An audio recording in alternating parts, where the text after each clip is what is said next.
जिथे माणुसकी हरवते तिथे देव सापडतो आणि जिथे दुःखाच्या सावल्या दाटतात तिथे आशेचा दीप बनून उभं राहणारं नाव म्हणजे मदर तेरेसा. नमस्कार श्रोत्यांनो, आज आपण अशा एका व्यक्तिमत्वाबद्दल बोलणार आहोत ज्यांनी स्वतःचा संपूर्ण आयुष्य इतरांच्या वेदनांसाठी अर्पण केलं. होय, आणि त्या व्यक्तिमत्वाचं नाव आहे मदर टेरेसा.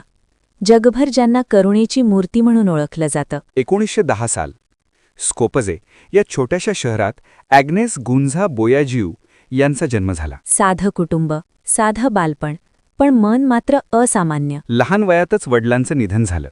घरात कठीण परिस्थिती होती, पण त्यांच्या आईने त्यांना एकच शिकवण दिली: नेहमी दुसऱ्याला मदत कर. हीच शिकवण त्यांच्या आयुष्याची दिशा ठरली. वयाच्या अवघ्या 18व्या वर्षी त्यांनी घर सोडण्याचा निर्णय घेतला. कल्पना करा, एवढ्या लहान वयात स्वतःचं आयुष्य देवसेवेला अर्पण करण्याचा निर्णय. त्या आयर्लंडला गेल्या, नन बनण्यासाठी प्रशिक्षण घेतलं आणि मग 1929 साली भारतात आल्या. कोलकाता शहर त्यांच्या आयुष्याचं कर्मभूमी ठरलं. सुरुवातीला त्या शाळेत शिक्षिका होत्या. विद्यार्थिनींना शिकवत, त्यांच्यावर प्रेम करत, त्यांना संस्कार देत. पण शाळेच्या भिंतीबाहेरचं वास्तव त्यांना सतत अस्वस्थ करत होतं. रस्त्यावरची भूक, आजार, निराधार वृद्ध, कुष्ठरोगी. त्यांना वाटायचं, मी फक्त वर्गात शिकवत राहू का? 1946 साल दार्जिलिंगकडे जाणाऱ्या ट्रेनमध्ये त्यांना अंतर्मनातून एक हाक ऐकू आली. त्यांनी तिला नाव दिलं कॉल विदिन अ कॉल, म्हणजेच देवाचं दुसरं आवाहन. त्या म्हणाल्या, मला सर्वात गरीब लोकांमध्ये जाऊन त्यांची सेवा करायची आहे. आणि त्या क्षणी त्यांनी आयुष्याचा नवा मार्ग स्वीकारला. त्यांनी शिक्षिकेची नोकरी सोडली. पांढरी साडी आणि निळी किनार हा साधा भारतीय पोशाख त्यांनी स्वीकारला.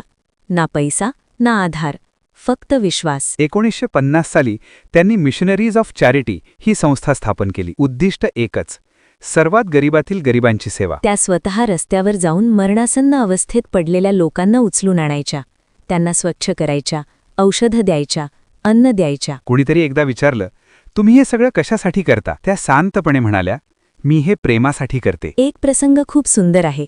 त्या एका उपाशी कुटुंबाला अन्न देण्यासाठी गेल्या. त्या आईने अर्ध अन्न शेजाऱ्याला दिलं. मदर तेरेसांनी विचारलं, तुम्ही असं का केलं? ती आई म्हणाली, तेही उपाशी आहे. त्या क्षणी त्यांना जाणवलं, माणुसकी अजून जिवंत आहे. त्यांचं आयुष्य साधेपणात गेलं.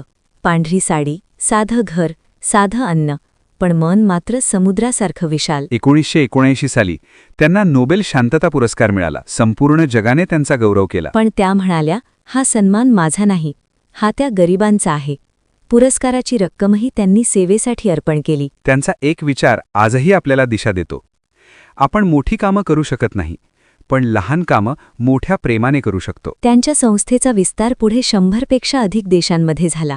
हजारो नन आणि स्वयंसेवक सेवा कार्यात सामील झाले. हो, त्यांच्यावर टीका झाली, प्रश्न उपस्थित झाले, पण त्यांनी उत्तरादाखल वाद केला नाही. त्यांनी फक्त सेवा सुरू ठेवली. 5 सप्टेंबर 1997 रोजी त्यांनी जगाचा निरोप घेतला, पण त्यांनी पेटवलेला मानवतेचा दिवा अजूनही तेवत आहे. 2016 साली त्यांना संतपद बहाल करण्यात आलं. पण खरं संतपद त्यांनी लोकांच्या हृदयात आधीच मिळवलं होतं. मित्रांनो, आज आपण आधुनिक युगात जगत आहोत, पण माणुसकी जपणं हीच खरी प्रगती आहे. मदर तेरेसा आपल्याला सांगतात, जर तुम्हाला शांती हवी असेल तर घरी जाऊन आपल्या कुटुंबावर प्रेम करा. आपण मोठं काही करू शकत नसू, पण एखाद्याला मदतीचा हात देऊ शकतो. एखाद्याचं अश्रू पुसू शकतो, एखाद्याला हसू देऊ शकतो. कारण खऱ्या अर्थाने जग बदलतं ते प्रेमाने. आणि हीच आहे खऱ्या अर्थाने मदर तेरेसांची खरी ओळख, माणुसकीची मूर्ती. अशाच प्रेरणादायी, विचारप्रवर्तक आणि ज्ञानसमृद्ध कथा ऐकण्यासाठी आपल्या ग्रंथगंगा चॅनलला नक्की भेट द्या आणि अशा प्रकारचे व्हिडिओ पाहण्यासाठी चॅनल सबस्क्राईब करा. तुमचं प्रेम आणि पाठिंबाच आमची प्रेरणा आहे. धन्यवाद.